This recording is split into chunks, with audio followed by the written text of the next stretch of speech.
আর তাদের মানে এমন জায়গায় রাখে, অর্থাৎ ওই যে মানে ডিভাইসটা, যেখানে ধরার বা এই জায়গায় চেক করার কোনো স্কোপ নেই। অন্তবাস অথবা ছেলেদের গেঞ্জি, তার ভিতরে তার একটা এই যে সিম রাখবে।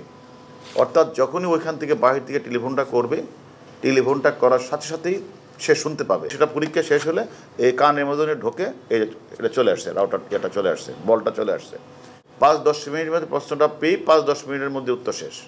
এখন আমাদের আসলে আমরা শুধু বুঝতে পেরেছিলাম যে প্রশ্নপত্রটা আগেই বের করে ফেলতে পারে বা পরীক্ষা প্রশ্নপত্র শুরু হওয়ার পরে বের করে, এরকম তথ্য আমরা পেয়েছি এবং অনেককে আমরা গ্রেপ্তারও করেছি। এবার যাদেরকে আমরা গ্রেপ্তার করছি 7 সদস্যকে, তারা অত্যন্ত বড় মাপের অপরাধী। তারা আগেও এই অপরাধটি বিভিন্ন সময় করেছে, তাদের নামে মামলা রুজু আছে। এই 7 জনকে ধরার পর তারা যে আমাদের কাছে যে তথ্য দিলেন, সেটা হচ্ছে বিভিন্ন চাকরি নিয়োগ পরীক্ষা প্রশ্নপত্র ফাঁস করে অত্যাধুনিক ডিজিটাল ডিভাইসের মাধ্যমে পরীক্ষার দিন প্রশ্ন উত্তর সরবরাহ করে লাখ লাখ টাকা হাতিয়ে নিচ্ছে। অর্থাৎ এটা হচ্ছে, একসময় আমরা নিষেধ করতাম যে ঘড়ি নিয়ে যাওয়া যাবে না, ক্যালকুলেটর নিয়ে যাবে না, এবং আমরা এগুলি নিয়ে গেলে অথবা ঘড়ির মধ্যে থেকে অনেক সময়, অথবা মোবাইল ফোন নেওয়া যাবে না, মোবাইল ফোনের মাধ্যমে অনেক সময় প্রশ্নগুলি বাহিরে টেলিফোন করে উত্তরগুলি নিয়ে নিত। এটাও দেখলাম আমরা, এটাও নিষেধ করা হয়েছে। এবং আমরা পরীক্ষা বিশেষ করে নিয়োগ পরীক্ষা, পরে বিশ্ববিদ্যালয়ে ভর্তি পরীক্ষা, তারপরে মানে চাকরি নিয়োগ পরীক্ষা, বিভিন্নগুলিতেই কিন্তু আমরা কাজ করি। আমরা যে কথাটা বলেছি যে কি কি করণীয় বর্জনীয়, কিন্তু এইবার যেটা পেলাম এই সম্পর্কে আমাদের আসলে ধারণাটা ছিল না। আমরা তাদেরকে গ্রেপ্তার করার পর, বিশেষ করে মানে গ্রেপ্তার সময় তাদের হেফাজত থেকে আমরা GSM সুবিধাসমূহ 10টি অত্যাধুনিক ডিজিটাল ইলেকট্রনিক স্পাই ডিভাইস, 7টা মোবাইল ফোন, 10টি সিম কার্ড, 1টি পকেট রাউটার জব্দ করা হয় তাদের কাছ থেকে। তারা যে কথাটা বলেন, তারা হলো প্রথমত তারা মানে পরীক্ষা শুরু 1-2 মিনিট আগে পরীক্ষার কোনো না কোনো কেন্দ্রে কোনো একজনকে তারা ম্যানেজ করে, এরা করে কি ওই প্রশ্নের যে ফটোকপিটা MCQ অথবা রিটেন প্রশ্নটা তারা সাথে সাথে হোয়াটসঅ্যাপে করে বাইরে পাঠিয়ে দেয়। বাহিরে তাদের একটা ডিভাইস সংগ্রহ, প্রশ্নপত্র সলভার টিম, মানে অনেক লোক থাকে, অর্থাৎ কে বাংলা সলভ করবে, ইংলিশ সলভ করবে, 5 মিনিটের মধ্যেই তারা এটা সলভ করে ফেলে।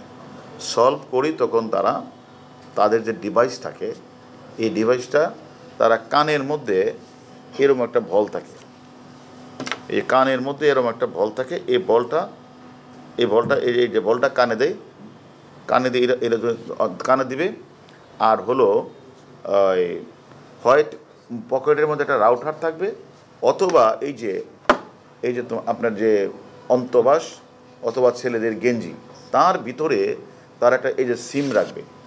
অর্থাৎ যখনই ওইখান থেকে বাহির থেকে টেলিফোনটা করবে, টেলিফোনটা করার সাথে সাথেই সে শুনতে পাবে। তো যাদের কাছে এটা থাকবে, এই রাউটার মানে অথবা ওই যে অন্তবাস এগুলো থাকবে, তারা ওখান থেকে বলবে, তারা শুনবে, শোনার পর সমানে সে বলবে হয়তো প্রশ্নের এর উত্তর হলো সি, বি এর উত্তর সি, এরকম বলবে, আর সে সময় দাগায় ফেলবে। এর বেশিক্ষণ লাগে, অর্থাৎ 5-10 মিনিটের মধ্যে প্রশ্নটা পেয়ে 5-10 মিনিটের মধ্যে উত্তর শেষ।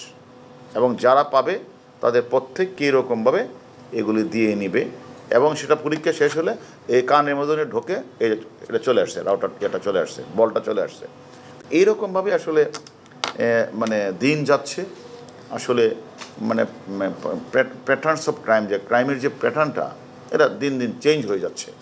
এবং এক সময় আমরা নকল প্রতিরোধের জন্য আমরা কাজ করেছি, মানে SSC SSCতে পরীক্ষা হলে নকল না হয়, সেই নকল প্রতিরোধে আমরা কাজ করেছি। সেখানে তারা প্রথম বড় বই নিয়ে যেত, পরে তারা দেখা গেলো বইটাকে ছোট করে তারা নিয়ে যেত, কোনো সময় হাতে করে নিয়ে যেত, কোনো সময় তারা এভাবে। কিন্তু দিন যাচ্ছে, অপরাধীরা তাদের প্যাটার্ন চেঞ্জ করছে। আমরাও আইনশৃঙ্খলা বাহিনী তাদেরকে ধরার জন্য বিভিন্ন স্কোপ আমরা ব্যবহার করছি। এখন সর্বশেষ যেটা আমরা পেলাম সেটা হচ্ছে তারা এই বল ব্যবহার করছে কানের মধ্যে, আর তাদের মানে এমন জায়গায় রাখে, অর্থাৎ ওই যে মানে ডিভাইসটা, যেখানে ধরার বা এই জায়গায় চেক করার কোনো স্কোপ নেই। কেউ না কেউ কেন্দ্রে একজন পরীক্ষা শুরুর সাথে সাথে মোবাইলের ছবিটা তুলে ফেলে। কারণ পরীক্ষার কেন্দ্রের যে দায়িত্ব, উনি যদি ছবি তুলে ফেলে, কারো হয়তো কিছু করার নাই, তুলে উনি ওই চক্রের কাছে পাঠিয়ে দেয়। ওই চক্ররা তাদের সকল ডিভাইস নিয়ে একটা জায়গায় বসে থাকে, পাওয়ার সাথে সাথে সলভ করে তখন তারা আবার ওই টেলিফোন করে, আর ওই টেলিফোনের ডিভাইসটা যাদের কাছে থাকে তারা তখন শুনতে পায়। তারা কোনো কথা বলবে না, তাদের কানে বাজবে, তা সে শুধু দাগাবে, এই কাজটা করে। যাই হোক,